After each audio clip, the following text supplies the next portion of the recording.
রাজ্যে আসছেন কেন্দ্রীয় স্বরাষ্ট্রমন্ত্রী অমিত শাহ।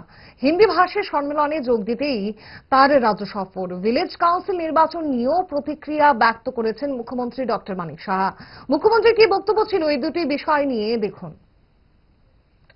এখনো সাব জুডিস আছে, এখনো তো সাব জুডিসে এরকম এটাও বিভ্রান্ত করার চেষ্টা করছে। এটার জন্য ডেট দিয়ে দেওয়া হয়েছে, সেই ডেটে আমরা উত্তর দেব যে বিসি ইলেকশন কেন।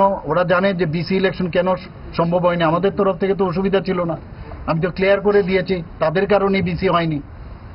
এটা তো 2016 থেকে, এমন না যে আমাদের সরকার আসার পর। আর বিসি এরা ইচ্ছে করে দেখলো যে ওই ইস্যুটাকে কিভাবে মানে মানুষকে বিভ্রান্ত করা যায়, সুপ্রিম কোর্টে গেছে, যাক কোনো অসুবিধা নেই।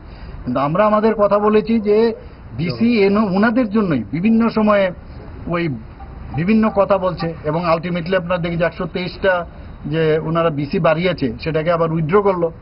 তো এদের কারণেই হয়েছে। এখন বলছে একসাথে করতে, আমাদের অসুবিধা নেই, কিন্তু একসাথে আমি কালকে দেখলাম নিউজ পেপারে বেরিয়েছে, কিন্তু এরকম কিন্তু নির্দেশ এখন পর্যন্ত আমার জানা মতে আসেনি। কিন্তু এটা আমাদের জানতে চেয়েছে একসাথে করা যাবে কি যাবে না, সেটাকেও নিয়ে তড়িঘড়ি করে কিছু একটা বলছে। অদ্ভুত লাগছে আর কি। ওকে, লাস্ট কোশ্চেন স্যার, কেন্দ্রীয় স্বরাষ্ট্রমন্ত্রী কি রাজ্যে আসার কোনো সম্ভাবনা আছে? আসবে নিশ্চয়ই। কি প্রোগ্রাম রয়েছে স্যার? কত তারিখে ওনার প্রোগ্রাম ওই যে আমাদের যে হিন্দি ভাষা সম্মেলন, সেই বিষয়ে।